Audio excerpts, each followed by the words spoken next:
Good evening, ladies and gentlemen, brothers and sisters. I have got a special treat for you. I've got a special treat for you. I know you thought you were going to come here today, sit in the pew and hear me spew what I had to say, but not today. No, what I got right here, what I got right here, what I got right here is some new ears from Deep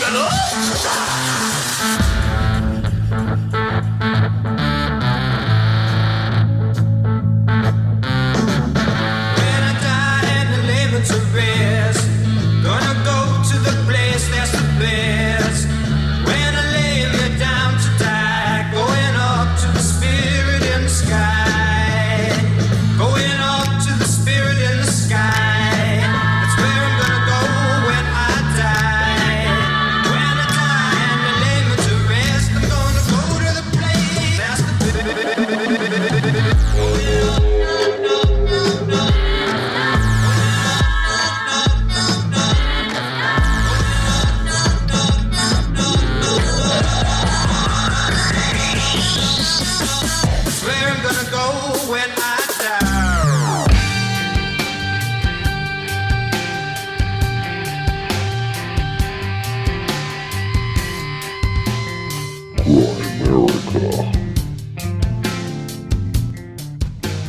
So luckily my intuition said, you know, I've really got to sit down and talk to this guy. I mean, the worst that can happen is I lose a half an hour.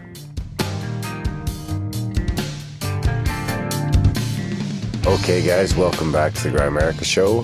We're going to be chatting with Garnet Schulhauser a little bit later about the spirit world and all that fun stuff. But first, Graham, I don't want to talk about that Dunlop. How's it going, buddy? Hey, man, I'm not doing too bad.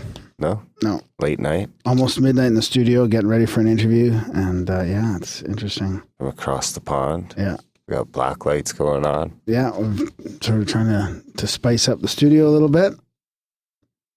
I met a couple guys it's hard to see. Today getting my new phone. I gave them our card and was talking about all kinds of conspiracies and stuff. So hopefully they're listening. So I'll say hi to the guys from Rogers. Rogers guys? Yeah, it's pretty cool. They're right into it. One guy's been like on the ATS forum for like over a decade and stuff. Is he a contributor? No, they haven't heard of the show. So not to the ATF. Oh, I don't know. Or probably. ATS, above top secret. Yeah, probably. Huh. He contributes, I think, in the forum anyways, via writing and stuff. So. Maybe he can give you a deal on your cell phone. Yeah, apparently not. The cell phone that I can't get going. Well, at last check, this one has 10 hours to upload to the cloud. No, it's going to be longer than that. It's estimating. Frustrating, man. Trying to back this thing up like 3 times and it's not working. Estimating. I think at last check it was 12 hours remaining. Really? Yeah. About 12 hours remaining. So I guess I'll be coming back in the morning for it then, basically? And that is going to take another 12 hours to upload onto the new phone. It's going to be an all-weekend affair. Oh, my God. That's the software geniuses at Apple for you. Yeah, thanks. So I got some feedback. Feedback? Yeah. What sort of feedback? Well, I mean, I'd like to thank a couple people that have given us feedback on iTunes. I don't really like to read all the reviews because it feels very egotistical or something, but I want to thank a couple guys here. I can't find the name now, Darren.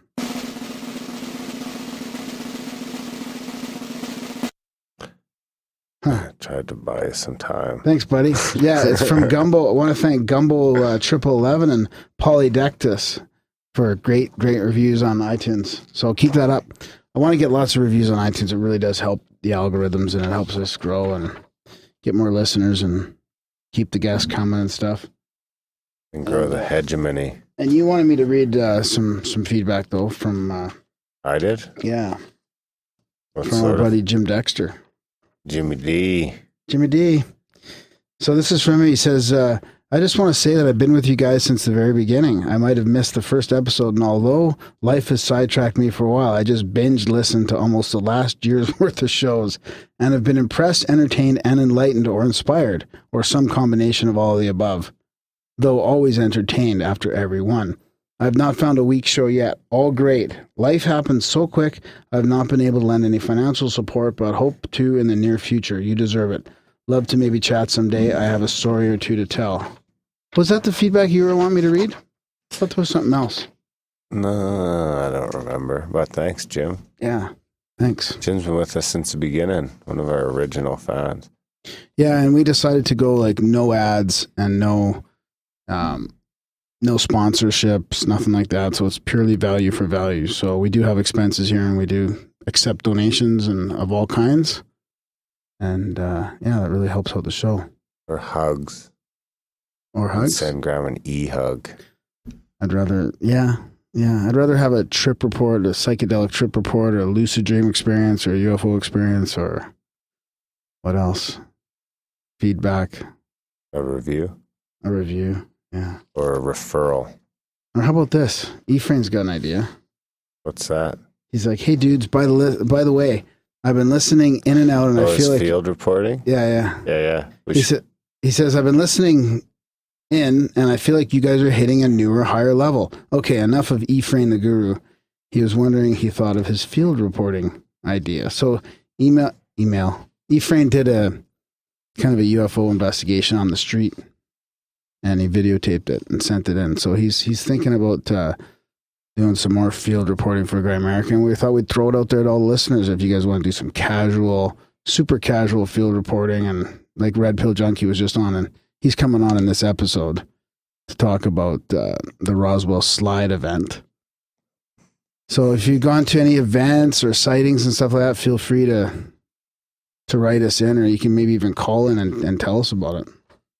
Absolutely. We can line something up for sure. So thanks, Efrain. Efrain, we should link to his one with the Spanish guy. Yeah. Wonder he's the interpreter, or not interpreter. Translator? Yeah, translator. Is that the word?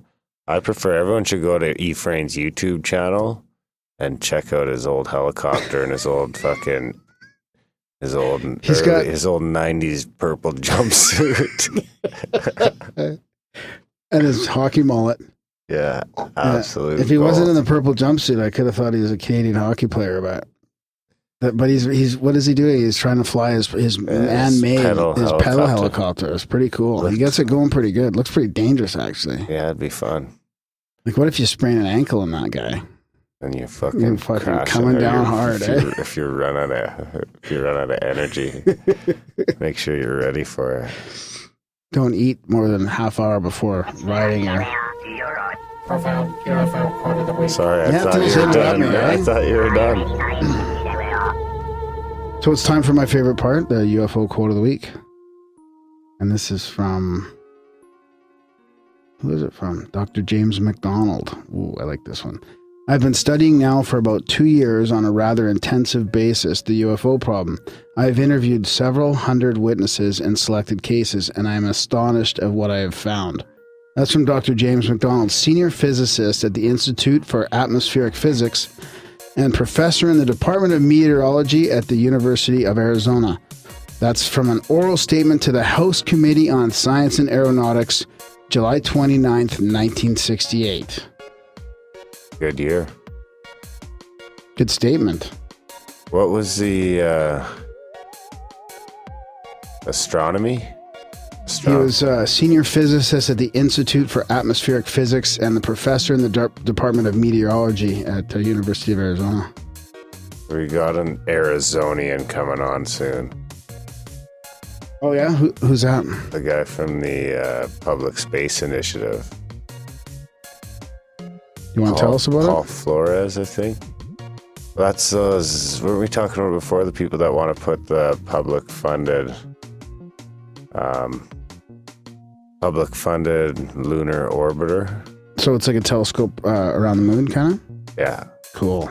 Funded by YouTube viewers and that'd be awesome. Kickstarter and a couple of different things. Yeah, without the smudging of the artifacts by associations unnamed, like NASA. That type of thing. Cool. Yeah. So we'll have him on and chat about, he's a big time astronomer, been looking at the moon and such for a long time. And yeah, his only request was that we don't talk about the lunar wave. Yeah, we don't have to talk about that. We've talked about that enough. I agree. 100%. Did he really request that? Yes. Wow. He did tell me his theory, though. How about the glass pictures on the dark side of the moon? The glass houses and buildings. I think that's game on. Oh, wow. See, he's not pitching the space. He's not pitching the moon satellite. He's like, if I say it's to find bases on the moon, then he's not going to get the funding. So he's pitching it as for schools and education and all that stuff. But it's basically just going to be take pictures and everybody has access to it. Right. Fucking open source. Do you know how much it's costing? $1 million? 10 million? $1 million? I think they talked to someone. Well, we'll get into it all next week. Well, you guys won't hear it for a while yet. Okay, I wanted to do a Others Report Others Report segment, but we don't have time, so I'll save it for next time. Fair enough? That went fast. Yeah. Yeah, we'll jump in here with RPJ and chat about Rosewell a little bit, and then we'll jump in with Garnet. And we're here with Grimerican field correspondent, Red Pill Junkie. He's going to report back to us about his little adventure to... Where was that thing, anyway? The National Auditorium in Mexico City. How many people does that thing hold? Like 300,000? No. It's not a stadium, man. It's 10,000. Sounds big. A national auditorium. Sounds big. It is not that big, but it is quite, I don't know, illustrious. You know, it is a swanky theater for sure. Mexican swank. Yeah, I mean, I don't know. Michael Bublé. If Michael Bublé comes to give a concert in Mexico, he will give it at the National Auditorium. How are your seats? Have we even talked about what we're talking about yet? No, we should mention that. Yeah, Red's talking. Red's talking about. Are you talking about the Rosewell slide thing, Red? No, I'm talking about a Barry Manilow concert, dude. I actually went to a Barry Manilow concert at the National Auditorium many months ago. Wow. What was his song again? He had a few, didn't he? He had a few. Sing one too, man. Go back, Cabana. Yeah, that reminds me of the 70s for sure. Yeah. I never got to partake. So this was the much awaited Rosewell Slides presentation. You know, the quote unquote smoking gun, the event that will change history, according to Jaime Maussan, who did a pretty job promoting it, because even though he didn't manage to fill it, it wasn't empty by any stretch. You know, I think that easily 7,000, between 6,500 and 7,000 people attended the event. Wow, that's 7,000 people. And we had disclosure. Yeah. Were you wearing your Grimerica shirt? Were you handing out your cards? I wore the. No, I think he left his cards in Minneapolis, didn't he? I did. No, I did carry a few. You know, in case somebody asked me or something. Bueno, it wasn't the case at all, right? You know, the event lasted 5 hours. You know, only a small intermission in which everybody, instead of just hanging around talking, just rushed to the bathroom, to take a leak or whatever. You should have brought a jug. Yeah, that will have made even a bigger spectacle than the Rosewell Slides, or the quote unquote hologram that Maussan promised. He promised that the alien would come alive and walk on stage, and when I heard that, I envisioned something closer to the Tupac, giving a concert in Coachella, a few years ago, and I say, "Oh my God, this is gonna be amazing!" And it was just the most asinine, boring, CGI animation, not even a decent walking cycle, too long, after 30 seconds of seeing the thing kind of like move and saying, okay, next, move on, please. But it was a hologram? No, well, no, it was a black screen, so maybe you were sitting right in front of the stage, right in front instead of where we were seated. We were at the balcony, so we were seeing the stage at a pretty steep angle. So whatever kind of holographic effect it was supposed to have, it was completely Lost on you. ruined. Yeah, it was ruined from that position. And was that right at the beginning? No, man. Heck no, man. They took. It was at least 3 hours of speaking about Roswell, speaking about how they found the slides and who allegedly owned the slides and how they might have been able to take a picture of the alien body if that was what the slides showed. No, man, they took their time to before they came to the alien money shot, as it were. That must have been painful. It was painful, man. After, like I told you guys, on the round table with Alex and Connor, by the end of it, my butt was begging for disclosure. So tell us about the slide itself. Like when it finally came down to the money shot, was it what you expected? Well, yes and no, because I think everybody knows by now that a blurred version of the slide, because, well, technically there were 2 slides, but basically it was the same image, right?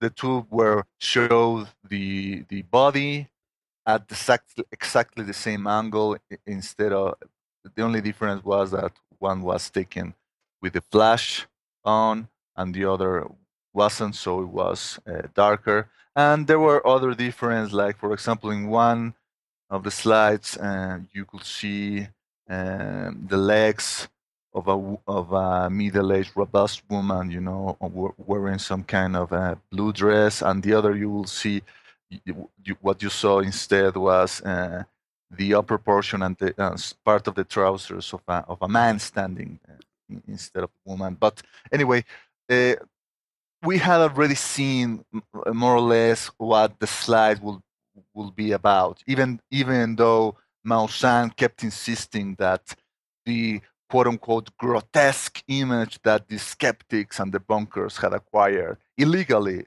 he also claimed, was nowhere near as clear and needed as the slide that they were going to present at the event. And yeah, you could argue, yes, it was somewhat clearer, but in the end, it was the same body in the same position, and even though you could make out some more details of its anatomy, you could make out some where the eye sockets, where the shape of the mouth and all that. To me, it still looked like a mummy. Right. And like I heard in the early and mid 90s, about pictures and videos and stuff like that. It was more about photos back then, but you can't prove they're real. You can only prove they're fake. So, I think that type of evidence is only going to get us so far anyways, right? Yeah, right. Exactly. And as you said, since they already knew that, they tried to make the case in 2 points. One, proving that the slides were in fact from the 1940s. They were produced by Kodak between 1947 and 1949. And in order to do that, they consulted with a couple of people. One of them, some kind of film expert, who said that the slides were definitely from the 1940s. You know, it was proven by the frame number in the slide itself. Mm-hmm. Protected by the emulsion or whatever, you know. Obviously, I'm not a slide expert. I really don't know much about photography and Kodachrome slides, but okay. So they said, okay, so we have established that the slides are indeed from the 1940s, which you could say, okay, so what about that? Then the second thing they were trying to make the case for is that in the 1940s, the stereotype of the gray alien, you know, the small, of short stature, big-headed, slim limbs, and all that, it wasn't already established in pop culture. Although that wasn't really mentioned during the event, but that was something that Adam Dew, you know, the guy who came up with the slides and approached Tom Carey and Don Schmidt with them 2 or 3 years ago. So that's what he kept insisting in a few interviews, and that is quite debatable. But anyway, so the next thing they try to establish is establish the identity of the people who purportedly took the slides, and those will be Hilda and Bernard Ray. So these were a very interesting couple.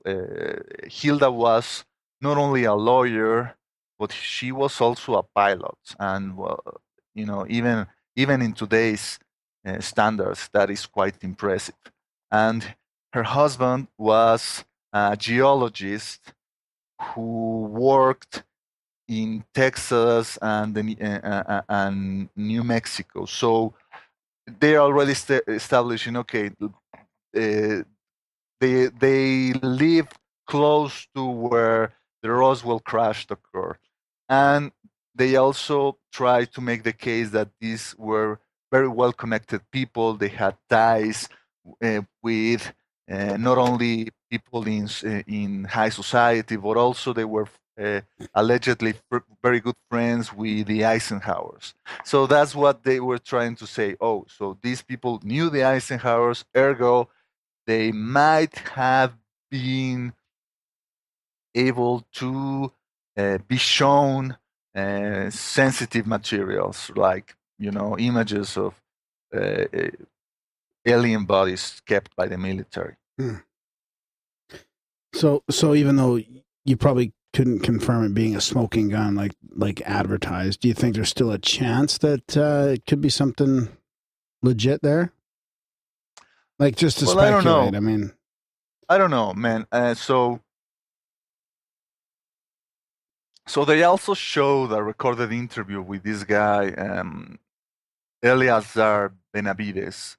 They also promoted him like some kind of star witness, like the last remaining person who actually saw the alien bodies kept in the Roswell base after the crash in July of 1947. So they showed him the slides because they wanted to say, so they wanted to confirm that he recognized the bodies as the same bodies, or one of the bodies that he, or similar to the body that he saw back in those days, you know, back in 1947. And I must say that instead of, you know, like some kind of instant recognition, or that showing some kind of amazement, like, oh my God, this is exactly what I saw all those years ago, he was like more like, yeah, it kind of looks like that. he kept insisting that the body that he looked, the body that he was in charge of guarding when he was part of the Roswell 509, had more meat to it, meaning it was a bit more robust, not as skinny as the body shown on the slides. So I think that's telling. I think that they kept pressing him and say, okay, so does it look kind of like what you saw in 1947? And he said, yeah, well, sort of. It wasn't like, in my opinion, a 100% endorsement. But then they said, aha, so the Star Wars witness confirms it. Ergo, we have proof this is an alien body, and it's also not only that, it's an alien body from the Roswell crash. So what did you find telling about that? About his testimony? I found telling that I think they were hard pressing an old man, a man who may or may not have seen something strange almost 70 years ago, and memory being what it is, right? Maybe if you kept insisting and you kept pressing him, he might put up his hands and say, okay, yeah, it kind of looks like the thing I saw when I was way younger.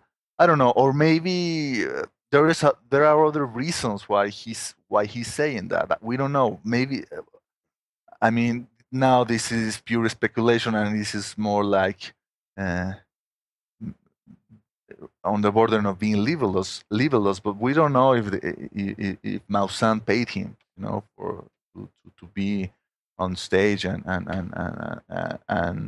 affirm that the body on the slides is the one he saw in Roswell. I don't know. It didn't really sound like he was fully on board. So I mean, you think if you're going to pay somebody, they'd be a little bit more assertive about sure. it. Okay, that's a good point. That's a valid point. But nevertheless, there's been a few skeptics who have pointed out how this is not the first time that Benavides has been on the record, claiming to be a witness to the Roswell case. And they also claimed that he once claimed to be a lieutenant in the military, but apparently that wasn't the case. He didn't manage to get that rank when he was in active duty. So I don't know. You should try to look up the things that some people like Paul Kimball and Rich Reynolds and Jack Brewer and all those guys have been investigating about the Roswell Slides months before the May event. Yeah.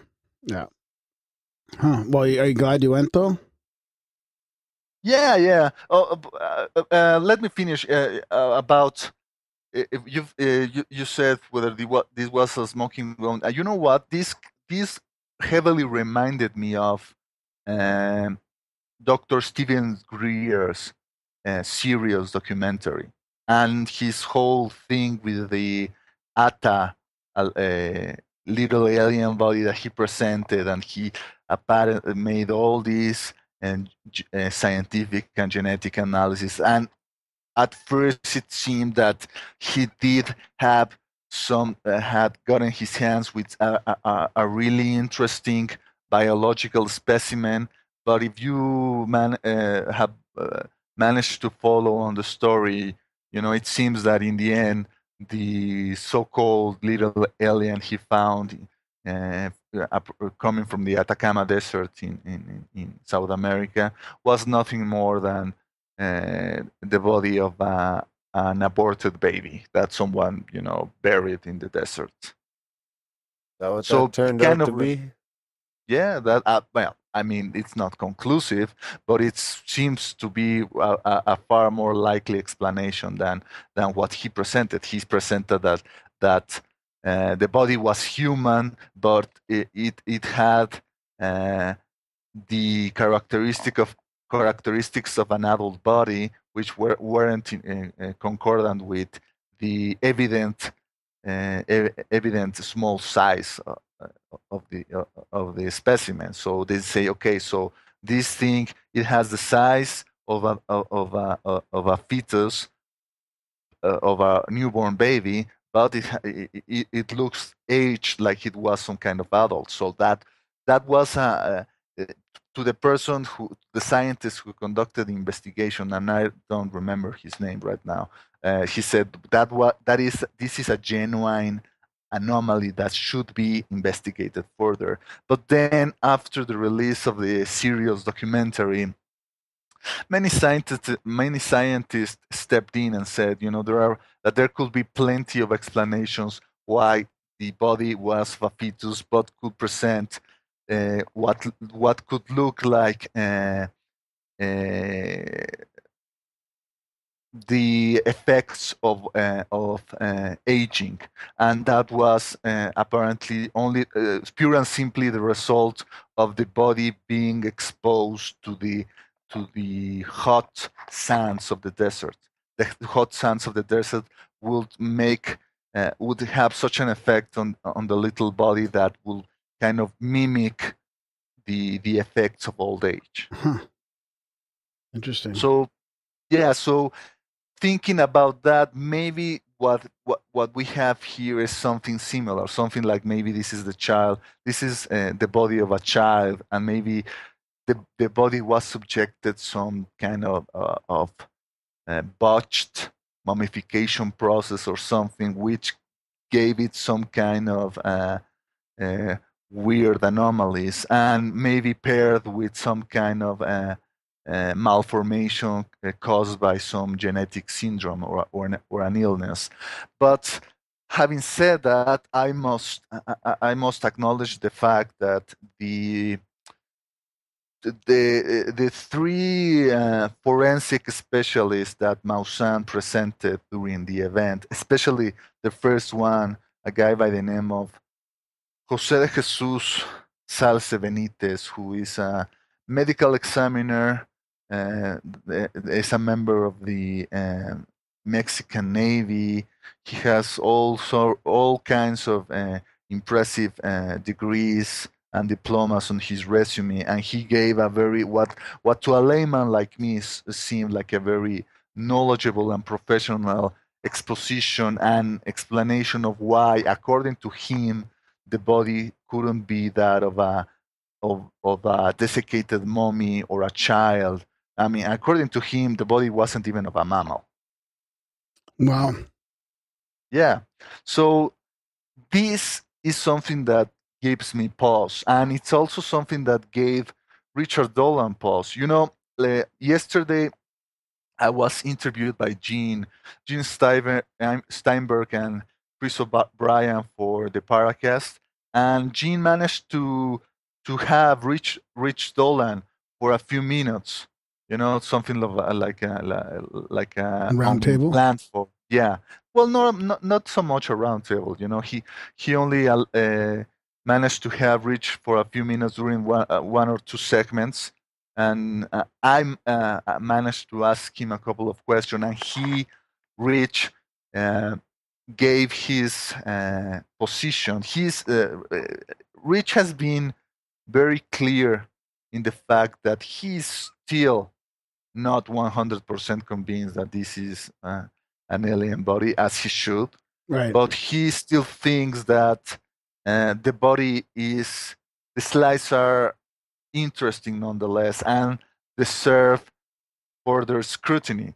But in order to do that, and he was also the first one to demand it, the people behind the Rosewell Slides, either Maussan or Carriers and Schmidt or Adam Dew, who seems to be, in possession of the slides. He seems to be the one with all the copyrights and all that. They should release high resolution images of the slides freely on the internet, so other independent researchers could analyze it. And along with that, they should also published the report that was elaborated by Salce Benitez and endorsed by the Instituto Nacional de Ciencias Forenses, which is the Mexican National Institute of Forensic Science, who were the ones who presented the written report on stage to Maussan, and they also made it clear that they didn't receive any kind of monetary compensation for their work. So people will say, "Oh, well, of course, Maussan managed to hire these guys and pay them in order to say what he wanted them to say." So there is this, on the one hand, it's obvious that this is not a body that was kept in some kind of secret military base. I mean, it's obvious to anyone who sees the body. The body is inside some glass showcase in some kind of small museum. In fact, people like Nick Redfern and even myself have pointed out, asked the viewers to notice the thing that is behind the alien body, and it's something. It looks like some kind of, I don't know. Nick was kind of being semi-serious when I say that it looked kind of like the head of a werewolf, and well, maybe it's not the head of a. Obviously, it probably is not the head of a werewolf, but it's something that looks like some kind of head of an ape or something. So, reinforcing the case that this is, in all likelihood, something that was taken by maybe the race. And again, we need to point out the change of custody and the ownership and who took the slides has not been satisfactorily established by the Rosewell team. So, but whoever took the slides, whoever took the pictures, it's obvious that they were not taken inside some kind of military base. They were taken in some kind of museum. Because, I mean, come on. If that was really the body of an alien being, then we're talking about the most valuable biological specimen in all the world. I mean, every single cell in that body will be worth all the money in the world. It will be of an incalculable value. It will be priceless, right? So that priceless biological specimen, do you honestly think the military will keep it inside a cheap glass showcase? No, they will keep it safe from sunlight, safe from the air and the atmosphere. They will keep it in some kind of liquid nitrogen special bulletproof container. Yeah, but I guess this was like 1947 apparently. So. Well, but I know what you mean. I agree with you, but maybe they didn't think it was that big of a deal. Like if they had a whole bunch of bodies and they had, if they knew that there was more out there, I don't know. I mean, according to the military, if it really happened the way they say, and there was other crashes and all, the military would also realize that it's more common than that's not just the only body, Okay, so what you're saying is, well, this one's spoiled. I mean, it has one leg cut off. It's kind of just let him go. Yeah, just put him in the glass case. It ain't pretty. So put it in the glass. So, but don't you think that they will at least show some kind of concern about the potential hazard this body coming from God knows where will pose to the general public? I mean, who knows if it's carrying some kind of alien germ? Yeah. Andromeda strain, bitches. Exactly. Great to point that out there. I do what I can. So that's what it really doesn't add up in my mind. So at the end of the day, this is my position at the moment.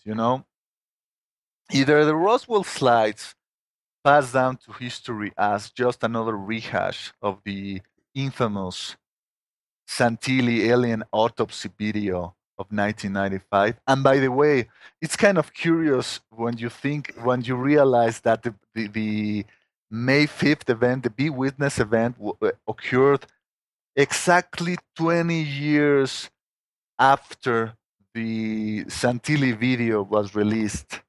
The Santilli video was released on May 5th, 1995, and the Be Witness event at the National Auditorium was on May 5th, 2015.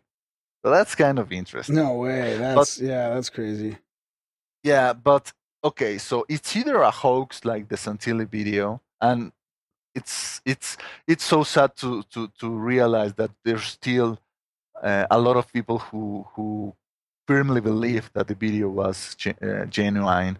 But okay, so it's either a hoax like the Santilli video, or best case scenario, it will go down in history as the Roswell version of the Patterson-Gimli film. The film that was taken in 1967, and in 2015 we have half of the cryptozoologists still firmly believing that the PG film shows an unknown hairy primate roaming the forest of the Pacific Northwest, and the other 50%, think that this is just a guy walking on wearing a gorilla suit. Yeah. With 100% of the skeptics just laughing at it all and denying it, everything. And why?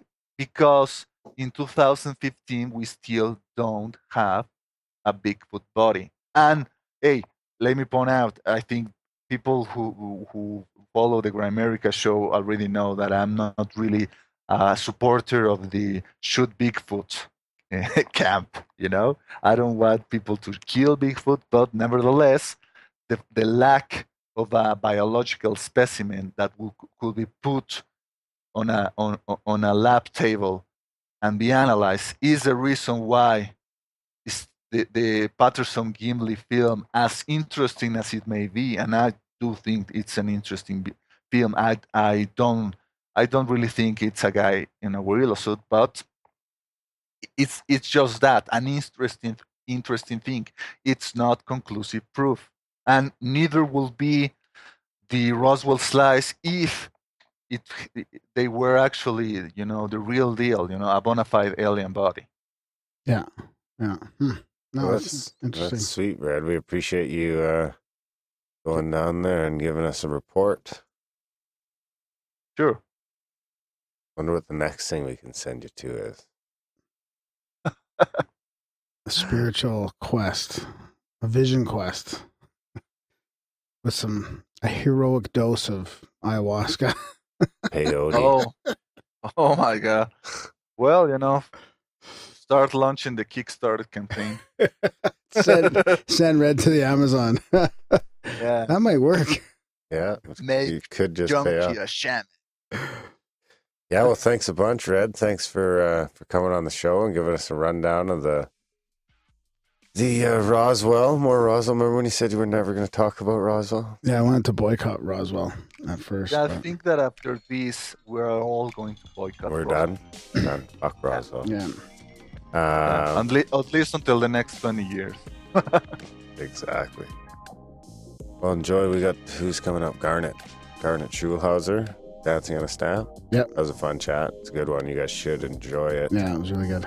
Yeah, big thanks to Red. Enjoy the chat with Garnet, and we will see you in the outro. See you guys. Bye-bye.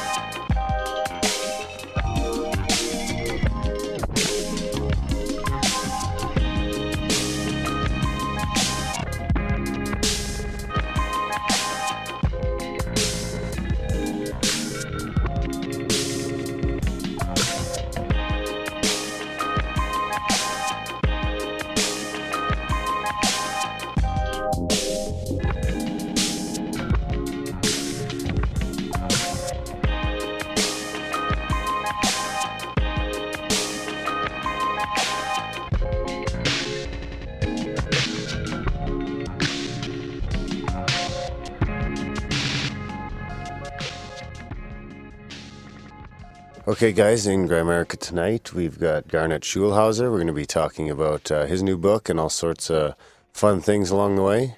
How's it going, buddy? Hey, man, I'm doing good. Welcome back to the Igloo. Thanks. Yeah, it's good to be here.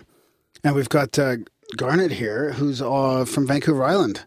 I think we've had more guests from Vancouver Island than any other place, which is kind of interesting on its own. Not California. That's true, but as per capita, it's probably more per capita. Anyways, Garnet used to be a lawyer in Calgary, and he had this experience with, I guess, what he would call probably a wise spirit in disguise, actually. And he wrote a book after that experience called Dancing on a Stamp. And he's spoken at the Ozark conference, and he's got a new book out called Dancing Forever with Spirit, and that's kind of about his recent adventures on a series of out-of-body experiences, and that's stuff we love talking about here in Grimerica. So we're happy to have you here, Garnet. Welcome to the show. Thanks for having me, guys.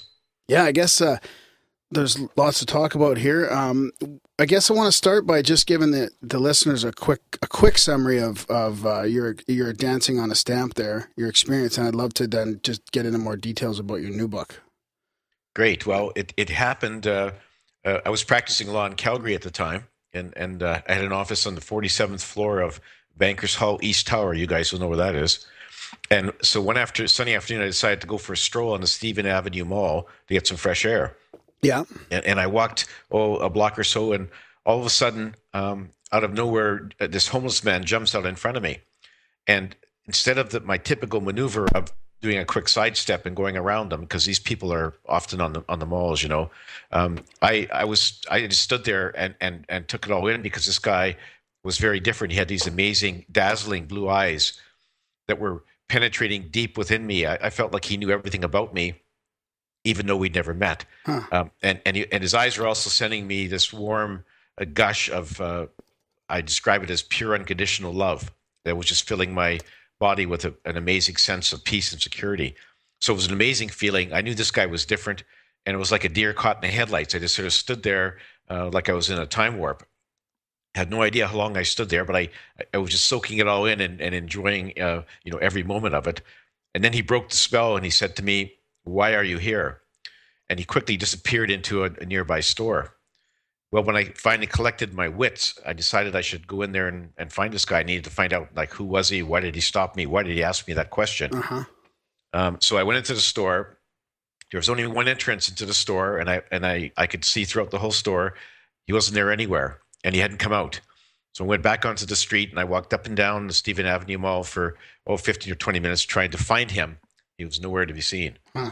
So I decided to go back to my office, and as I'm going back, my head is spinning, and I'm thinking, this guy was really quite different, and I really have to find out who he is. And so that night I resolved I was going to go back the next day at the very same time and try to find him. So I did, very same time. Next afternoon, back on the Stephen Avenue Mall, walking up and down. I was about to give up hope after about a half an hour, and finally I spotted him sitting all by himself on a bench. So I walked up to him and I said, "Who are you, and why did you stop me the other day?" And he said, "I'm a soul just like you. I'm here to help you on your journey and answer all of your questions." And then my skeptical lawyer brain kicked in. And I said, "Well, I don't see how you can help me, because it doesn't look like you can help yourself. It looks like you've been living on the street for, a couple of weeks or maybe more, and you smell like a dead fish." And he just gave me a big smile and he said, "Looks can be deceiving," because he said, "You look like you're a very successful lawyer with everything under control, but we both know that's just a facade." He said, "You could turn around, go back to your office, and see if you can find your answers in all those emails waiting for you on your computer. Or you can sit down and have a chat with me." So luckily my intuition said, I've really got to sit down and talk to this guy. I mean, the worst that can happen is I lose a half an hour. So I sat down, and that began our conversation. And I quickly found out that this guy really was very special. He told me he was actually one of my spirit guides in disguise, and he had appeared before me to answer all the sort of life eternal questions I've been asking myself for many years. Questions like, who am I? Why am I here? What's my life purpose? And what happens to me when I die? And so this guy, through a series of conversations over the next several months, he answered all those questions and many others. And he asked me to write a book about our conversation, about our dialogue, so that everyone else could have access to his revelations. And that resulted in my book, Dancing on a Stamp. So that was the very first encounter I had with him. So I heard a little bit of one of your presentations at Ozark because your book, I don't think your books got here in time. I don't think we got them yet. So I wanted to, check out a little bit about what you had to say. And it was interesting. And I seem to remember something about you. Were you going through anything at that period of your life? Like, would you say you're in a sort of seeking mode or anything like that? Or yeah, just to back up a bit, I was raised as a Roman Catholic. I was born and raised in Saskatchewan, raised in a very strict Roman Catholic family, and we went to church, almost every day it seemed. And I was an altar boy and did all that sort of stuff. But when I hit my 20s and then to my 30s, I started having a lot of questions about what the church had taught me, and I could see a lot of holes in their dogma and their beliefs. And so by the time I was in my 40s, I probably had rejected most of it. And so then I was casting about, looking for another paradigm to latch onto, something else that made sense to me, that I could find the answers to my questions in a way that was different from what the Catholic Church had told me. And so I was searching, and I used to typically I would wake up on a Monday morning, and I hated Mondays. Wake up on a Monday morning, and I would be in front of my mirror shaving, and all these questions would pop into my mind as I'm looking at my mug in the mirror. And I really wanted to find the answers. And all of a sudden, then one day, and this was 2007, this homeless man came out of nowhere and was there to answer my questions. And I'm very happy he did, because they really felt true to me. And I know that what he said was really the reality of our earth and afterlife and everything else that he disclosed to me. This is like a theme. Hey, Darren, do you remember, this is, I think, our third guest who's had somewhat of a synchronous moment with a so-called homeless guy. Hey, do you remember? There's a couple other ones. I think the shamanic guy that we had on, Don had, there's a couple people that have had profound experiences with Don Oscar. Life-changing kind of moments happening with somebody who they, basically like a street person. So it's interesting how it's almost like they come in that guise so that, I don't know, like hidden in plain sight kind of thing. Yeah. Yeah. Definitely. I wonder, well, I guess even in ancient cultures, a shaman was probably, wasn't someone of high society, if there was a high society. Yeah. So what Maybe happened? It's something about perception. It's a test in yourself. You think so? Yeah. Like if you're in the right frame of mind to see it or something like yeah. that? So you got to get your ego out of the way. So Garnet, how did you find out later on that he wasn't just a homeless guy? Well, he told me about, it was actually partway into the first conversation that he said to me, I'm really one of your spirit guides, and that we've known each other for a long time, because he and I had lived several lives on Earth together before. And of course, I didn't remember any of this. And he said that he came because he wanted me to take his message to everyone in the world by writing my books. And he only showed up as the homeless man the first 3 times. After that, he was just a voice in my head, and we communicated by telepathy. Okay. So he, and I said to him, so why did you show up as the homeless man? He said, well, I wanted to get your attention in a sort of a gentle way to ease you into the conversation. Because if I had just started talking to you as a voice in your head, you probably would have thought you're losing your mind. And so this way, once you met me in the physical flesh, when I communicated with you as a voice in your head, then of course you could relate the two, and you already knew who I was, so it was no big deal. So, and that made sense. I understood why he did that. Yeah. So when you started hearing the voice in your head, was it a familiar voice? Like, was it something that you would have tied to maybe later as being something recognizable from earlier on that maybe you weren't catching before, or was it a brand new? No, actually, no. His voice was clearly distinct. I'd never heard it before, so I couldn't relate it to anything. Huh. It clearly first came when he approached me as the homeless man, and then his voice, of course, in my head was the same tone and same mannerisms and everything. So I knew it was him. So okay, right. This is the first time I'd ever encountered him. You know what it reminds me of? I don't know if people have said this before. And I mean, we'll talk about some of the principles that you learn from him, but it really reminds me of, I read those books by Neil Donald Walsh, or some of them called Conversations with God. And it reminds me of that because it's a very sort of non-dogmatic message of, love or life, like God equals love or God equals life or the source, not so much a deity in the clouds, Well, that's exactly, and I read those books too, and a lot of what, and I thought they made a lot of sense to me, and then a lot of what Albert told me really was the same, and I think that whoever Neil Walsh was channeling, whatever spirit, he was on the same page as Albert, because a lot of the stuff is similar, not identical, but a lot of it is really confirmational of what other people have said, other people have written, and he's. I mean, the main things, and it was interesting because I think Neil Walsh was raised as a Roman Catholic as well. And I had a funny a radio show the other day where I told them that I was raised as a Roman Catholic, and the host said, "Oh, so you're a recovering Roman Catholic as well as I am." It's like, I don't know if you guys had your upbringing, but when you're raised as a Roman Catholic, you tend to get a lot of dogma and stuff pounded into your head, and you're supposed to just swallow it without asking any questions.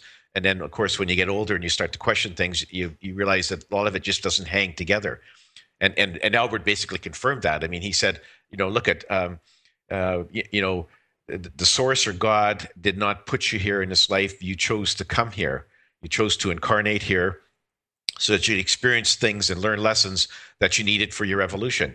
And it was your decision to come here. And before you came here, you prepared a life plan which outlined the major circumstances of your life, so that you chose the place you're going to be born, the parents you're going to be born to, your siblings, your other relatives, your friends, your co-workers, and that sort of thing.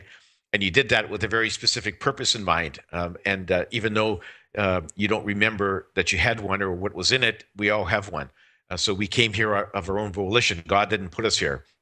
Then the other big thing, which really flies in the face of the teachings of the Catholic Church, is that he said that the God or the source does not control or manipulate the events in our lives, and the source does not make rules for us to follow, which is really a big one, because the Catholic Church, of course, said here's a gazillion rules that God gave to us, and you have to follow them, or you'll go to hell. And Albert just says, no, that's all nonsense, an invention of the holy men of the church. He says the source doesn't make rules for you to follow. The source is happy to have you experience whatever you can experience on earth, and nothing you can do is wrong in accordance with the source. And the follow-up to that, of course, is that when you die, you aren't judged by the source and sent to hell if you're bad, or sent to heaven if you've been a good guy. So there is no judgment by the source or anyone else other than yourself when you look back on your life to see what you've done and look at the mistakes you made, and as you try to figure out what you could have done better. So those are just huge things, because when I was raised as a Catholic, of course, they said God was like this big old man sitting up there in a gold throne in the sky, dispensing favors and sending bad tragedies and bad things to people on earth depending on how he felt about you. And then when you died, he would sort of tally up everything you've done, and as I said, if you're bad, he'd send you to this awful place called hell. And that just totally untrue. So the corollary to all that is that even the bad guys go back to the spirit side, or they go to heaven, if you will. So, which is hard for a lot of people to swallow, because most of us think that if somebody kills somebody, well, they should suffer, they should be punished for it, not just in this world, but in the next. But that just doesn't happen. Right. Which is really hard for a lot of people to swallow, but that's just the way it is. Yeah. So, and he also says it's almost less personalized then, right? It's more of it's just kind of pre-programmed. You know what I mean? It's kind of it can be more like, I don't know. Well, Albert says you still have free will, right? And yeah, you can exactly. make decisions Your life isn't totally pre-programmed. You set out sort of the major milestones in your life plan, but when you're here, you don't remember your life plan, and you have free will to act and make decisions. So you will often go off course. I mean, your free will might take you, on the left fork of the road, and your life plan says you should have taken the right fork. Right. But it's no big deal because you can always find a way eventually to get back. And you do have coaches, and this is where your spirit guides come in, because your spirit guides are like your coaches on the spirit side. And every one of us has 2 or 3 or 4 or more, and they're there to basically coach you by sending you very subtle messages. When you come to a fork in the road, they will send you messages about which way you should go, what decision should you take, and these are very subtle, though. They're like intuitive flashes, a whisper in your mind, a gut feeling, some coincidental event that happens externally. There's various ways they can give you messages. The problem that we all have is that we don't always recognize these signs, and we're just too busy, and our minds are too cluttered, and we don't hear them. So we sort of flounder away along until we learn to sort of listen to what they're telling us so we can get back on course. But the end result is, no matter how far off course you go, you still end up in the spirit side when you die. Like there's no other place to go. So it's like, as he put it to me, life on earth is like actors acting in a play. And you have a script. And so if you're someone who's an actor who's called upon in the script to stab and kill another actor, well, you do so in the play. But when the curtain goes down and you leave the theater, you aren't arrested by the police for murder because it was just play acting. It didn't really happen. And so when your life on earth is over, even if you were a murder victim, when you get back to the spirit side, you don't feel any hate or animosity for the person who killed you on earth, because you're all just acting out a script. So that's hard for a lot of people to swallow, but that's sort of how you have to look at it. And so, on the spirit side, everybody loves everybody else unconditionally, and there's no hangover of animosity or hatred or anger or anything else for what may have happened on our planet, because it's just sort of it's very much like a play. So did you guys talk about how to connect with this source, like how to get back on your path if you're off it, or how to tell that you are on your path? Like, is it the cliche kind of stuff like meditation and all this kind of stuff to connect, or? Well, yeah, I mean, that is the best way. I mean, it is a bit of a cliche, but I mean, that's clearly the best way to hear your guides, is to quiet down your mind, because we all have like 50,000 or more thoughts passing through our minds every day. And it's easy to miss 1 or 2 important ones from your spirit guide. So we have to quiet our minds and try to, meditate is one of the best ways, and try to listen to your messages. And I mean, there's no magic to it. It's not easily done. It's hard to acquire the skill at meditation, but even a little bit of it can help. And then you begin to learn your messages. And so when you get a thought in your mind, a flash of intuition, you will start to learn that maybe I should pay attention to that rather than just dismiss it. What about? And as you get better at it, then you start hearing more and more of your messages, which are trying to coax you to make the right decision, get back on track.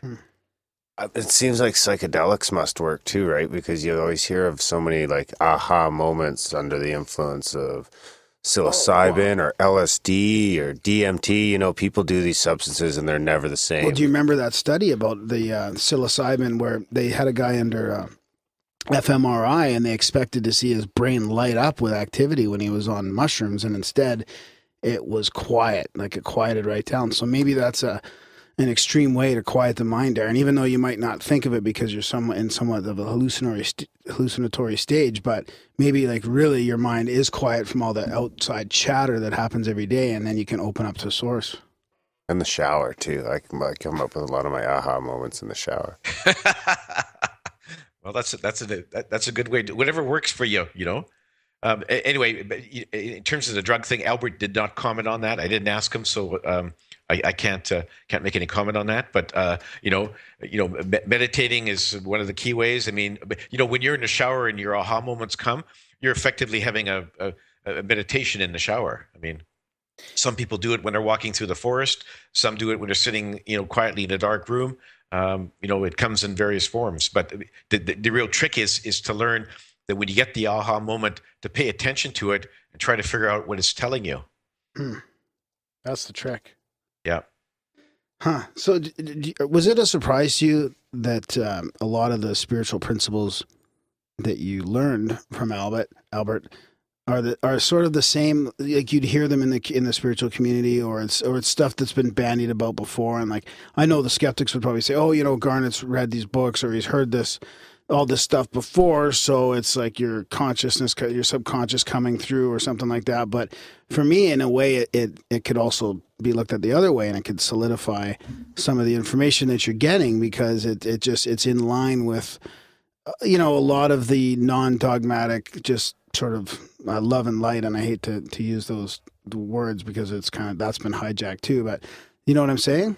Yeah, no, exactly. And, I had come across some of the ideas that Albert gave me, but, bits and pieces here and there from other people, but nobody else had ever sort of brought the whole thing together into one sort of clear picture like Albert did. Mm-hmm. And he also disclosed other things that I had never, ever heard of before, but it all seemed to fit together, because once I sort of, he gave me the basics of his revelations, everything else sort of seemed to fit into place, and right. It sort of it all sort of flowed, and it just sort of made sense to me. So, I wasn't living in a vacuum for sure. I did hear other spiritual people read other spiritual books, but nobody sort of hit the total nail on the head like the way Albert did. Right. Is there a couple of those examples you have for us that would be those outstanding ones that kind of went, wow, like this is something new, and it makes a lot of sense to me? Well, I think Neil Walsh's books, Conversation with Gods, I read those in the mid '90s, and I thought they were kind of amazing books. And he had a lot of things right, a lot of things I think he didn't have right, that, based upon my conversation with Albert, but a lot of things rang true. So that was one of the big ones. I mean, that was probably the biggest one in my life anyway, until Albert came along. And then what were some of the things that Albert said that were like a little more outstanding? You know what I mean? Compared to what you had already heard.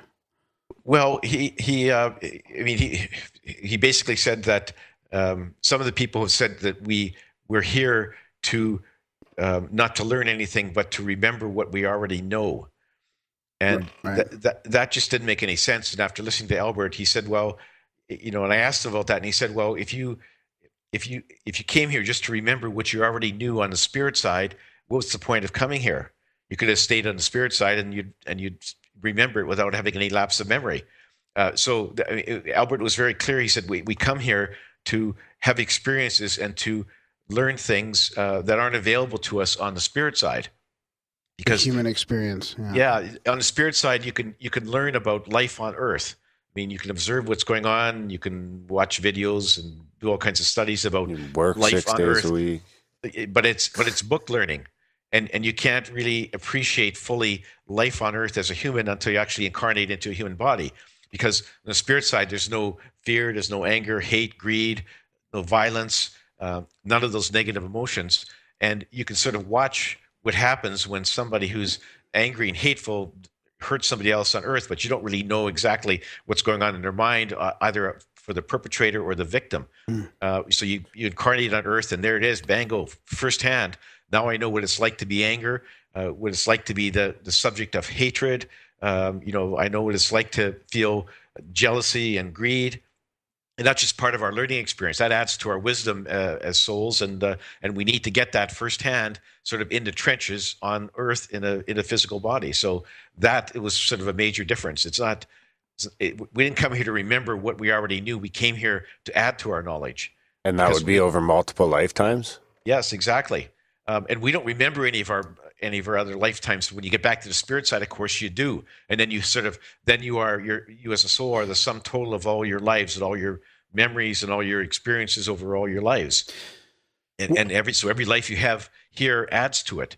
And it just helps with your evolution, helps your advancement as a soul. And that's what we all want to do as souls. We want to acquire more knowledge, more wisdom, and by doing so we evolve. And so the Earth is like a tough school, and according to Albert, it's one of the toughest schools in the universe. It's really hard, and one of the main reasons is because we don't remember where we came from, or that we planned our lives, and so we have to sort of struggle along, trying to figure out, what is the meaning of life, and why am I here, and what am I doing, kind of thing. And that's one of the big challenges.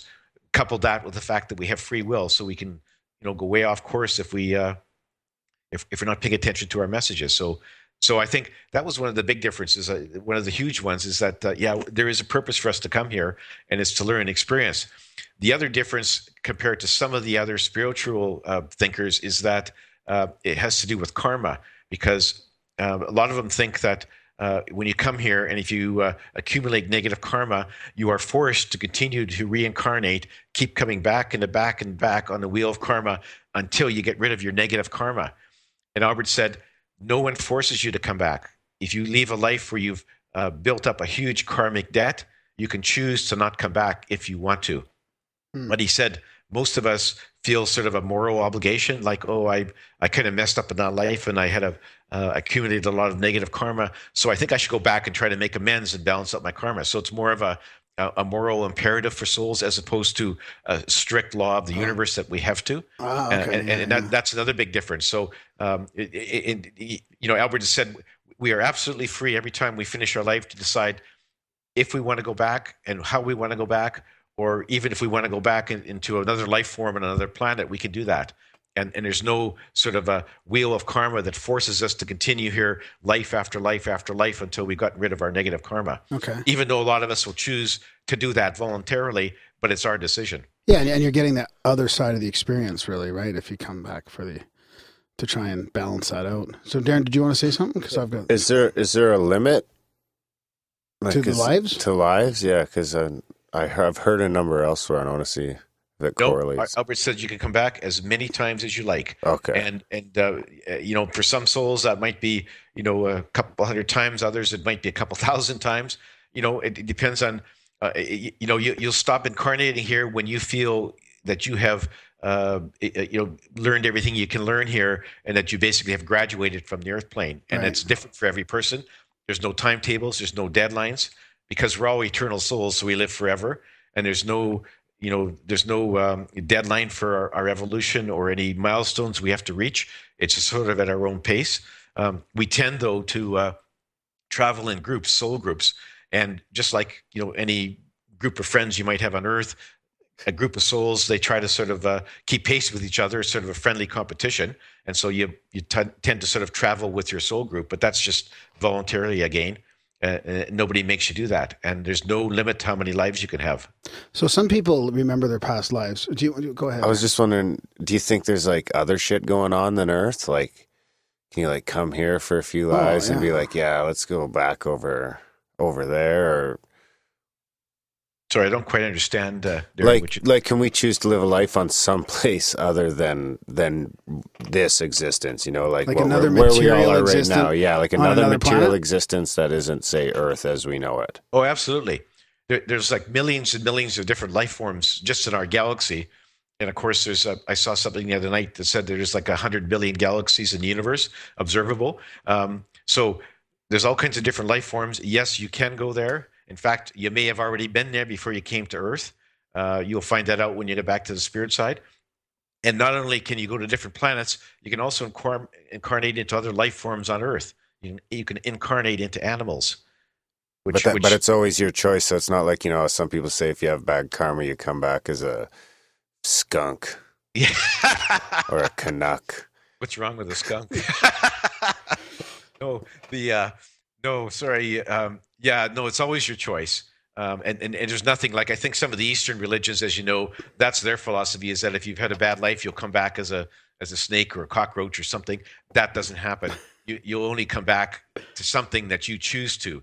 And the fact of the matter is that when you, as Albert said, most souls, when they first incarnate on Earth, a lot of them will try out, a short life as an animal just to get their feet wet, because animals' lives are much more simpler than ours.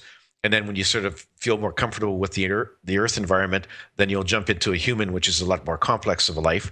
But that doesn't happen to everyone. Some advanced souls just come here and say, hey, I'm going to jump right into this human body and let's see what happens, So it's different for every soul. Wow. That's funny because, sometimes I look at my dog or my cat and I'm like, fuck, isn't that the life? Maybe it's because I've been there before. Yeah. I'm like, oh, I remember those days. Just chill out all day. Just being in the moment all day long, not worrying about the past or the future. Well, that's right. I mean, I agree with you. It does seem like they have a very good life. If they have a good master, it's a very cushy life. I have a little dog, and she has a great life.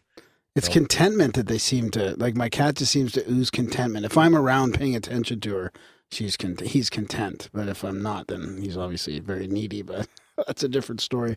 So Garnet, some people do remember their past lives though, and I've done some past life regression, and I think I've got memories. I mean, it's not super clear like some people would describe, but I definitely had a sense, and some dates came to me, and some friends, old friends, and some injuries and stuff like this. But so why do you think some people remember past lives more, and do you think that you can learn to remember past lives more? I don't think you can learn to, but I think, and I'm not quite sure why some people do more so than others, but Albert tells me it does happen. Like these memories of past lives will leak through. You never get sort of the total picture. You usually get little bits and pieces here and there. Yeah. You know the old sense of deja vu. Well, you probably were there before, and you probably heard that before. And a lot of other things. Sometimes talent will sort of leak through. I mean, like child prodigies like Mozart. Oh, right. Did his first composition at age of 5. Well, some of his previous experience in a previous life was leaking through, and that's why he was so fabulous at such a young age. And you see that a lot. And basically, any prodigy, I guess, that would mathematicians or exactly. Yeah, they've had a previous life in that field, and some of those memories are leaking through, and that's why they're so fabulous at such a young age. So or even, it happens all the time. Even people that have they seem like they're so fucking far ahead of where regular humans are. People invent things that are like out of this world. I wonder if that isn't something seeping through from someplace else, or even other planets, or like past lives. Like that could be how we evolved technically too. Oh, absolutely. I have no doubt that guys like Edison got some inspiration from the spirit Tesla. realm or somewhere else before he invented some of his major inventions. I think no doubt about it. Yeah. Wow. So was this hard for you to come out and write this then? I mean, being a lawyer and sort of doing the 9 to 5 or probably 9 to 9 thing, being a lawyer, but being that. Yeah, it was because I was very much I was a corporate lawyer at Bennett Jones. I don't know if you know the firm. It was, I think, the biggest law firm in Calgary, probably still is. And I was very much of a straight-laced, stuffed shirt corporate lawyer, wearing navy blue pinstripe suits. And I never spoke about religion or spirituality or anything else. I mean, so it was, and I knew that my former partners and law colleagues would be very surprised when I came out of the spiritual closet and wrote my first book, Dancing on a Stamp. And I knew they'd be very surprised. And I knew that some people would think I was crazy. Yeah. Had gone off my rocker. But and that did happen. Some people did think that. Yeah. But amazingly, a lot of others said, well, good for you that you had the courage to go ahead and write this book. And, I wish you good luck. So it was a bit of a mixed reaction, but actually the positive reactions outweighed the negative by, like 9 to 1. So I'm quite happy about that. It must have been a fairly profound experience and for you to get out of that comfort zone and come out of the closet like that. I love these stories of people like these transition stories or transformational stories. There's something good about them. And the sort of waking up stories, it seems like that's kind of a theme here too, eh, Darren? People that have sort of something's happened and they've kind of transformed. Yeah. Just like that. Yeah. Even you. Yeah, even me. Maybe me too. Yeah. So let's talk about your newest book before we run out of time here. It's flying by. You're talking about OBEs and out-of-body experiences, sort of him leading you through those? Yeah, I'll tell you how that came about. Yeah. I had, for my first book, it was basically a question and answer session, a dialogue between Albert and myself. And then he left me for a while, basically so I could write the manuscript for my first book. And he hadn't been around for a while, and I was getting a little yancy because he told me I had to write 2, 3, and 4 books in total, and I wanted to get going at the second book. But I needed him around because he's my inspiration, and he gives me the knowledge. And so one night I heard a noise in my bed, and I sat up in bed, and I could see this sort of ghost-like ethereal figure standing in the doorway of my bedroom. And when it moved closer to the foot of my bed, I recognized it. It was my old friend Albert as the homeless man, except he was in astral form. And I said, well, hi, Albert. Nice to see you again. What's up? and he said, I'm going to take you on a series of astral adventures because I believe that a picture is worth 1,000 words. So rather than me describe and dictate what I want you to know, I'm going to take you to show you things and to meet people. And I said, well, okay, Albert, but how long are we going to be gone? Do I have to tell my wife I'm going? And who's going to take out my garbage in the morning? And he just laughed and said, we're going in astral form. You'll leave your physical body behind, and you'll be back by the morning. Nobody will know you're gone. Yeah. So he reached out, grabbed my hand, basically pulled my astral body out of my physical body. I turned around and looked, and there my body was still sound asleep in bed beside my wife and my little dog. And he said, come on with me. And he just said, led me up, and we rose up through the ceiling. When you're in astral form, you can pass through walls and ceilings and all kinds of stuff. We passed up to the ceiling and up through the clouds, and we stopped for a moment, hovering above our planet. And I turned around and looked, and it was like a beautiful pendant hanging in a sea of black ink. It was just amazing. I can understand now what the astronauts get to see when they're orbiting in the International Space Station or coming back from the moon. Anyway, it's quite amazing. So then he let me look at it briefly, and then he took me through this sort of it looked like a doorway, but the door frame was sort of shimmering. And he said, we're going to the spirit side. So we sort of walked through this doorway. It was all black until I got to the other side. Then I was standing in this beautiful meadow, the most beautiful meadow I've ever seen. It had lush green grass, beautiful, tall, majestic trees, and a whole field of wildflowers that were like in 1,000 different colors you'd never see on Earth, with amazing, perfume wafting up. And so he led me through this meadow, sort of up a gentle hill. And at the top of the hill, I could see a group of people at the bottom of the hill. As we approached the people at the bottom of the hill, I recognized them. And they were my mother, my father, my brother, my grandparents, some of the aunts and uncles who'd passed on. They were all there to welcome me. And we had a nice welcoming party. I was a bit concerned initially at meeting my mother because she was the staunch Roman Catholic. And I was afraid that she wouldn't like what I said in my book, Dancing on a Stamp, because I wasn't kind to the church there. But she allayed my fears and said, no problem. I would have been unhappy with you had I still been on Earth. But now that I'm here, I see the whole picture, and you've done a good job. So that's great. And the other interesting thing was running around from behind this crowd was my little dog, Oscar, who was our miniature schnauzer who died about 10 years ago. Okay. And he was there, and he came running up to me, his tail was wagging furiously. And I knelt down, and he licked my face. And that sort of really rounded out the whole welcoming party, because other people have said that when they've had near-death experiences, that they do meet, in addition to their human relatives, their dogs, cats, and so on. Yeah. And that rang true to me because there was my little Oscar. So it was a very nice welcoming party. We didn't linger there very long. Albert said, come on, we've got business to do. So he took me through the meadow to this beautiful white city that he called Aglaia.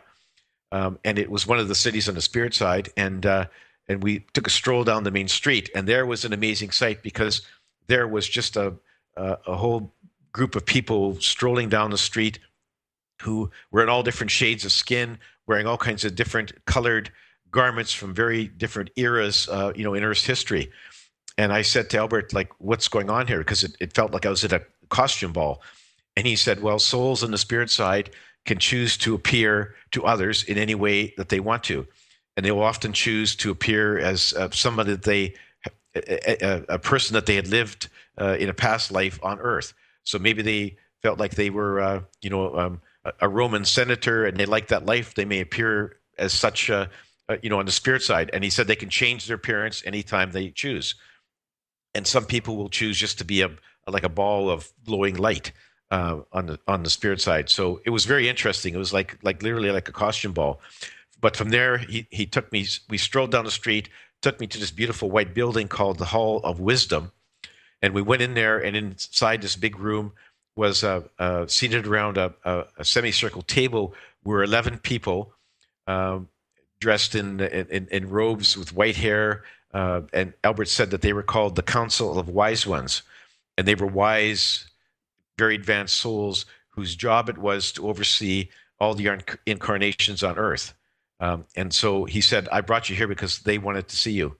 Wow. And so I said, hi. And the chair of the group said, her name was Sophia. She said, we asked Albert to bring you here because we have a message for you to give to your fellow humans. And I can tell you what the message is if you like, guys. Yeah, I want to go back for a sec though on something. Yeah. Were you ever worried you were dead? No, I wasn't. When I first left my physical body, I had a little bit of apprehension about, will I ever be able to get back there? But that fear was soon allayed because Albert just said, yeah, there's no problem.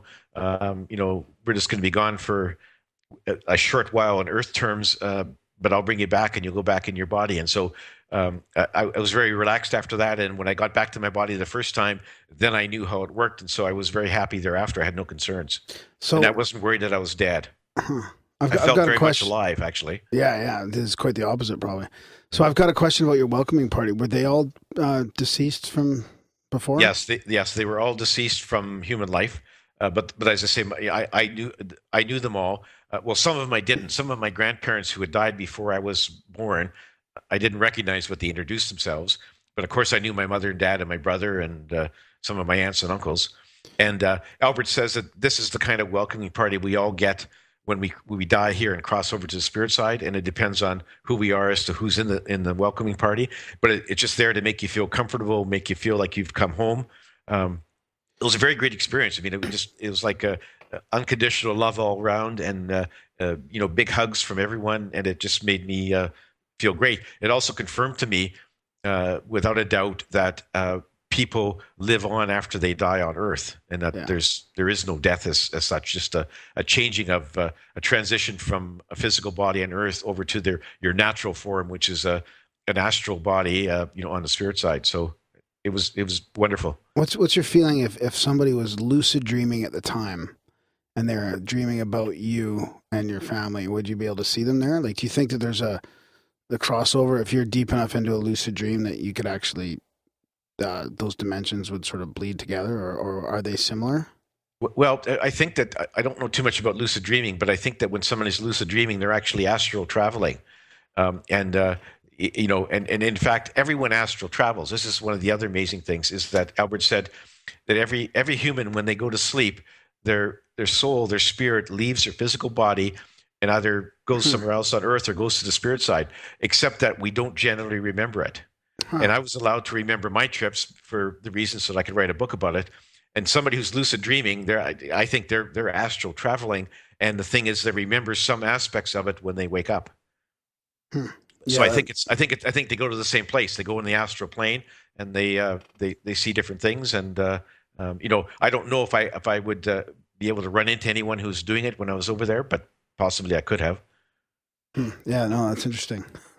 I kind of agree with you too. I think that when you're in those, I think there's different stages of dreams. Some of them, the real deep, profound ones, could be what you're talking about, and then there's like sometimes lighter ones that really don't have as much meaning or as much depth. Yeah, I think so. I think that's right. And I think not all dreams are a result of astral traveling. I think there's different kinds of dreams, a lot of people have asked me if after I tell my story about my astral travels, they can say, well, how do you know you didn't just dream all this? And I said, well, because I've had lots of dreams in my life, and even the most vivid dreams disappear quickly within like 2 or 3 hours after I wake up. Yeah. But my memories of my astral travels were very lucid, very vivid for quite a long time after. And in fact, I still remember a lot of it. Some of the details have slipped, but I still remember a lot of it. And that was designed so that I could have time to get to my computer and quickly type out my memories of all my trips so I could do my book. Yeah, it's too bad people don't trust our discernment, not ours, but like, our culture's discernment between things like, whether they were dreaming or having out-of-body experiences. So many people just want to poo-poo the whole thing and look for some mundane explanation. Yeah, and of course, you've all read about. There's been oodles of people who've had near-death experiences, humans, and they tell the story of going to the spirit side or heaven or wherever it was they went, and that's all very true. They actually did do that. But there are a lot of skeptics who say, "Oh well, I don't believe that," and you just dreamed that, or you're hallucinating, or whatever. But you know what? There's always going to be skeptics, and I don't really care if people can choose to believe me or not believe me. Yeah. I know what I experienced, and I'm happy to report about it. So let's report about that message then. I hope it's not about the domination of Google, is it, or about global warming or anything like that? Google. That's funny. No, it was actually quite a serious message. The message, I mean, it went on for a while, but to give you the thumbnail sketch, they basically said, "Look, you got to tell your fellow humans, your civilization is at a very advanced stage. You've developed some amazing technology, but your emotional intelligence has not followed suit, so that most of you don't have control of your negative emotions. There's too much anger, hate, and fear, and so on, which causes conflicts and killing and injuring people. And that has got to stop, because they said we're at a stage where previous civilizations on Earth were before that ended up destroying themselves, like Atlantis and Lemuria, and there was a few others. And they said, you guys have to be careful, because you have enough weapons that you could basically destroy all life on your planet if you let loose with them. So you've got to get yourselves under control, and you've got to discard your negative emotions, embrace love and compassion, so that you can raise your vibrations and get out of the potential mess that you're in. Because if you don't, it could go very badly for you. And they said, we're all right behind you guys. We want you to get over this one. We've watched in frustration as some of your other civilizations crashed and burned, and we don't want that to happen this time. We're getting tired of watching humans rise up to a very high level and then just destroy themselves. So we want you to get over this. And so we want to send a lot of help, and we're sending a lot of messages. We're channeling our message through a lot of people on your planet. We're getting advanced souls to volunteer to incarnate as humans to sort of spread the word and set a good example. And we really want you to make this work. And so they wanted me to take that back to tell people that that we have a lot of help from the spirit side, from our ET friends, and we really have to sort of focus on where we are and how we can sort of move forward on the ladder of spiritual enlightenment. And the ultimate goal is to raise our vibrations so that we can ascend up to Earth in a higher dimension, which a lot of people call the new Earth. And we can only do that if we can discard our negative emotions. And some of us have already moved up there, and some of us are trying hard, and unfortunately, too many of us aren't even aware of what they should be doing. So those of us who know have to spread the word. Right. Was there any concern about the planet itself, or just humanity? Or was it all together? Well, they're concerned about what we're doing, the damage we're doing to our planet, the pollution and everything else. I mean, that's a concern. And they said, whether you know it or not, Mother Earth doesn't like what you're doing, and Mother Earth can in fact fight back. And Mother Earth has a lot of tools in her arsenal, like natural disasters, earthquakes, hurricanes, floods, and so on. And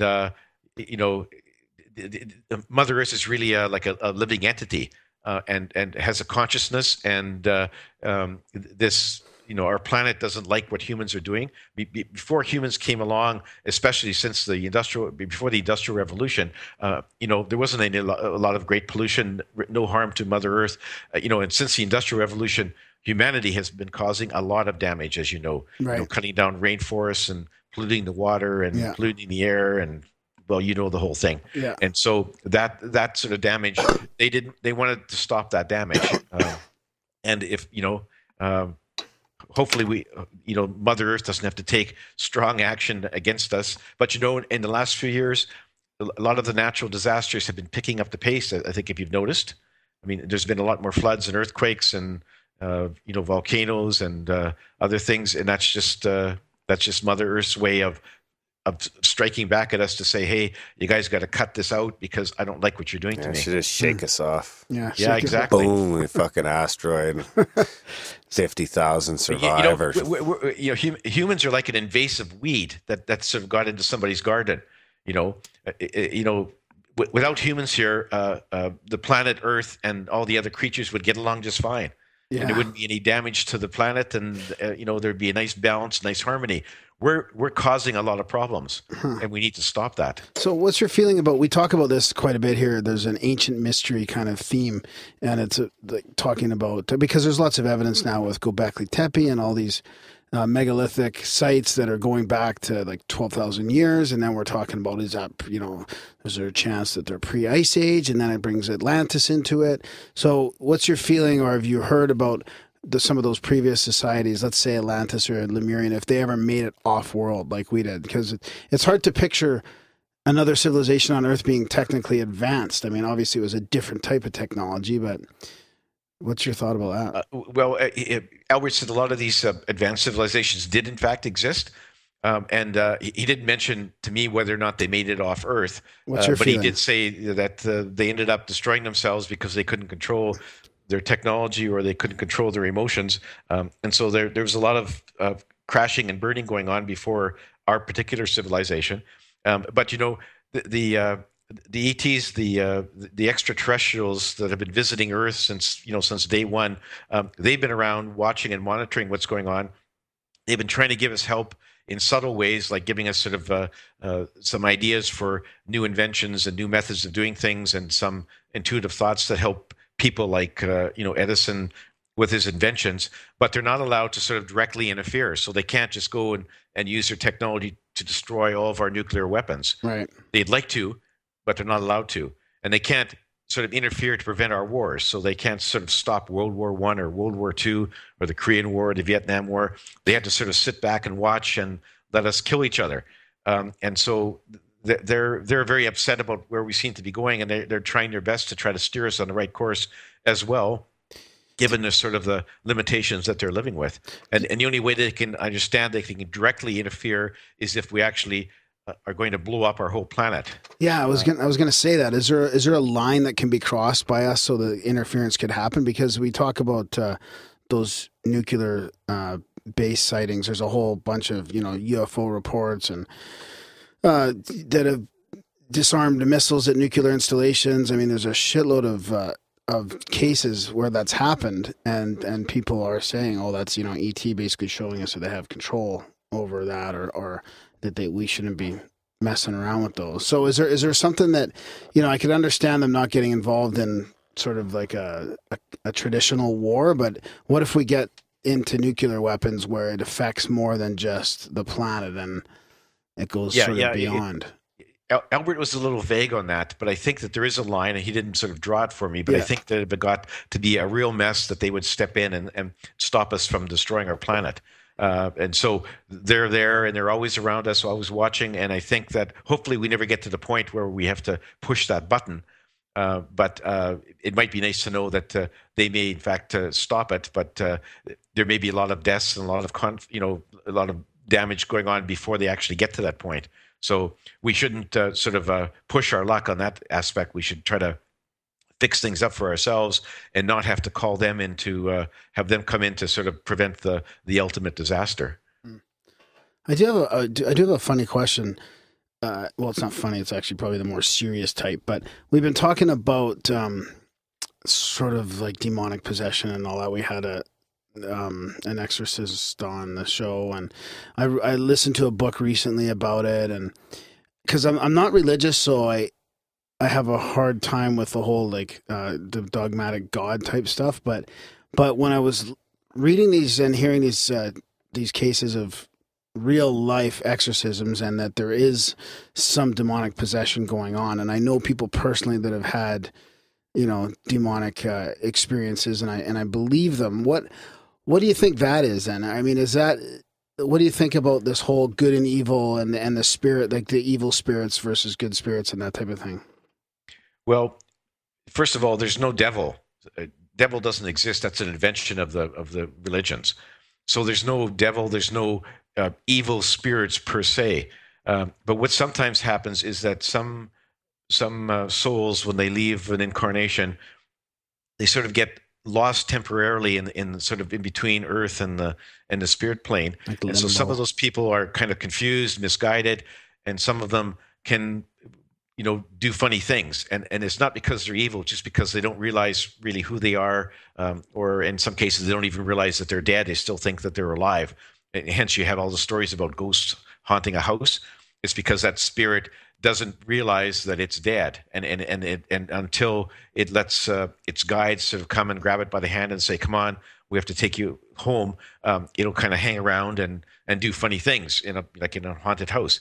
And so sometimes I think these spirits can play those kind of games with people who are possessed, but it's not because they're evil, it's just because they are misguided and confused, and they've lost their way temporarily. Yeah, but like nobody's ever lost for sure, because you never ever stay there. Eventually you transition over to the spirit side. So it's kind of a temporary thing. Or until they get rescued by the people at the Soul Rescue Program at the Monroe Institute on Vancouver Island.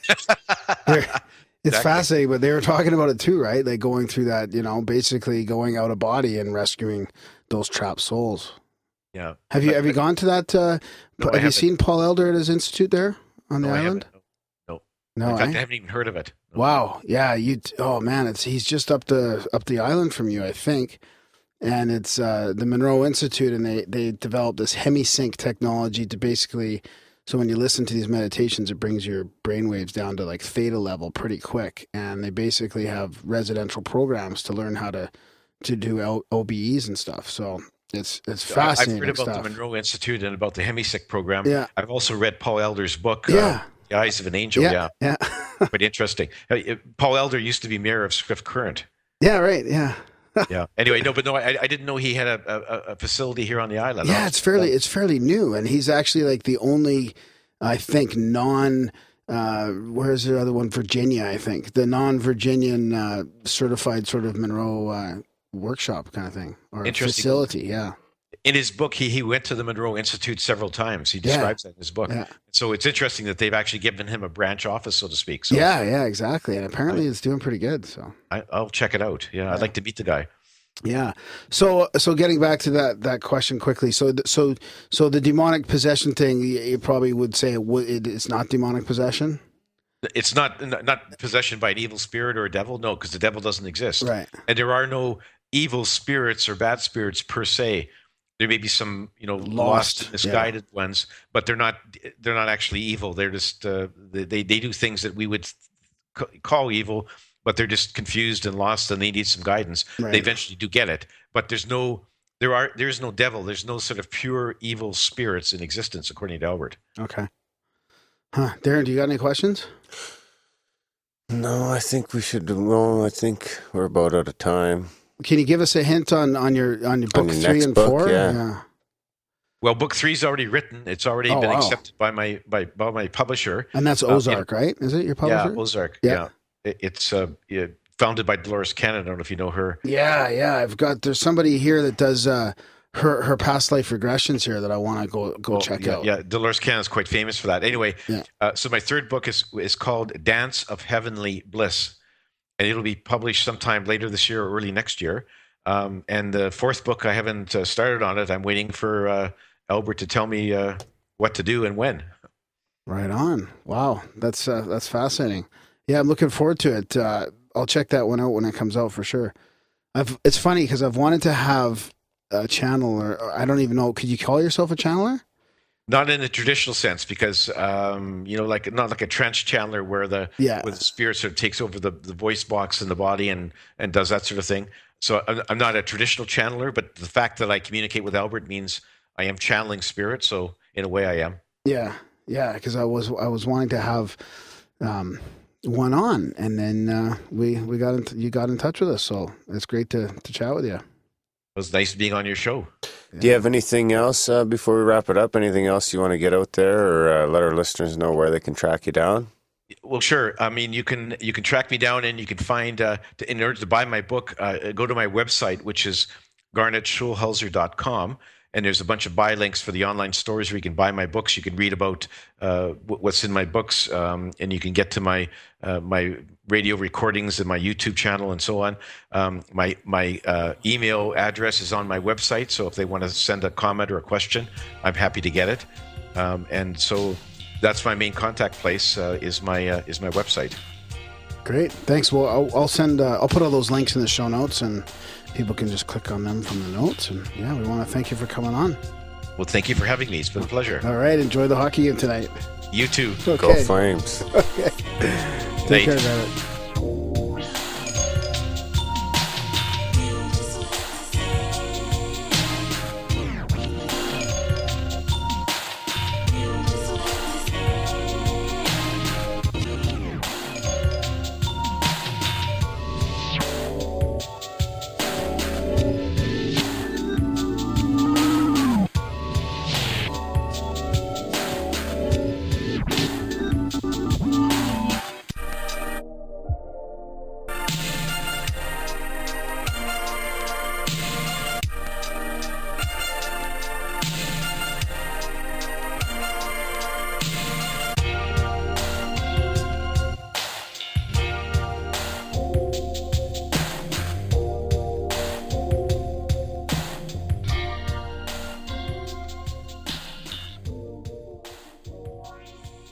And welcome back to the Grimerica Show.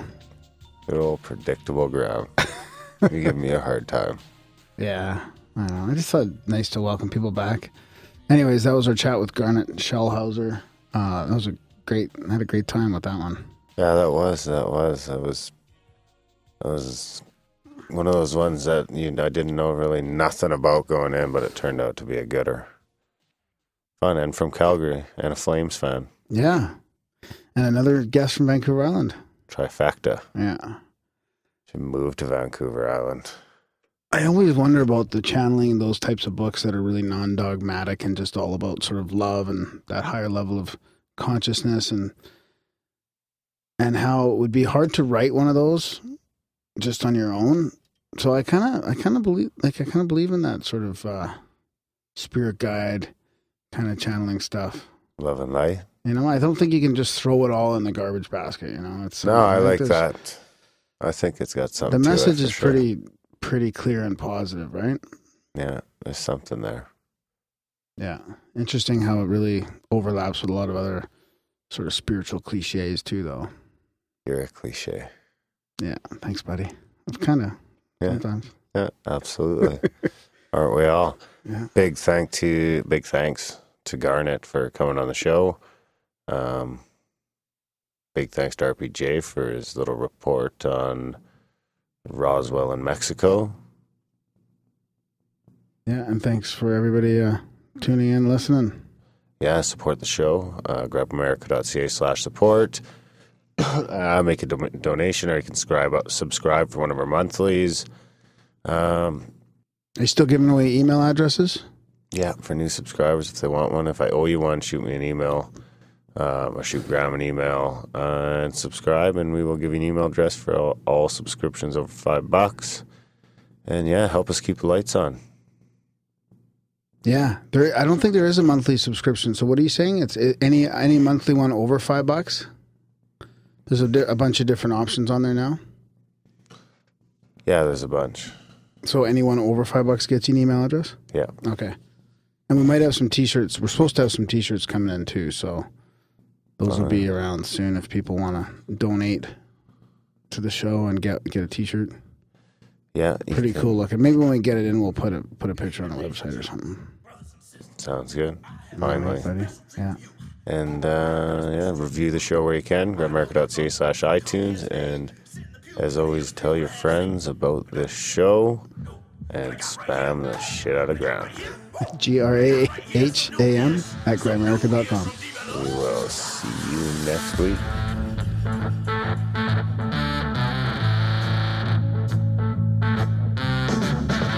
I die and I lay me to rest, gonna go to the place that's the best.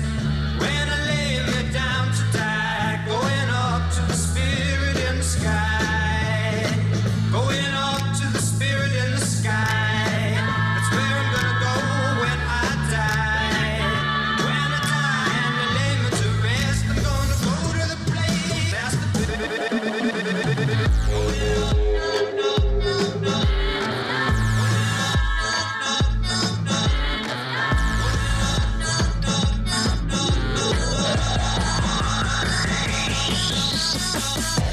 I'm gonna go when I die.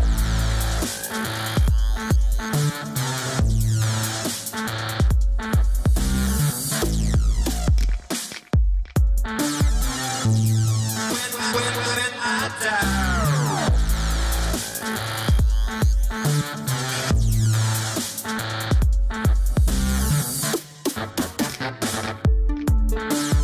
Excuse me while I kiss the sky.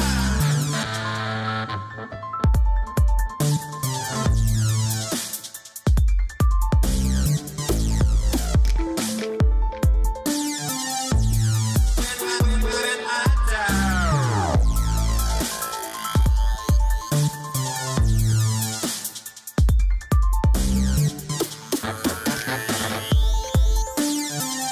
Pleased to meet you. Hope you get mine. Hope you get mine. Pleased to meet you. Hope you get mine.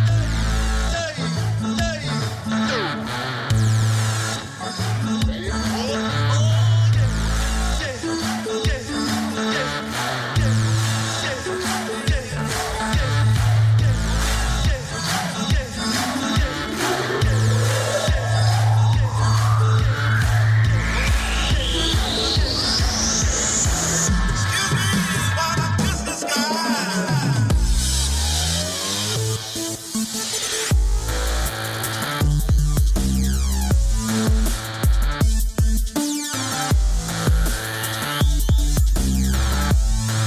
When I die.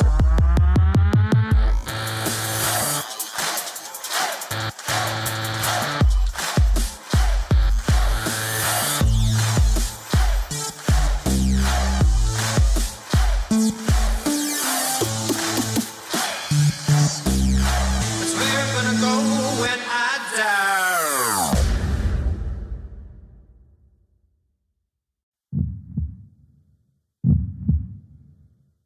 Good evening, ladies and gentlemen, brothers and sisters. I have got a special treat for you.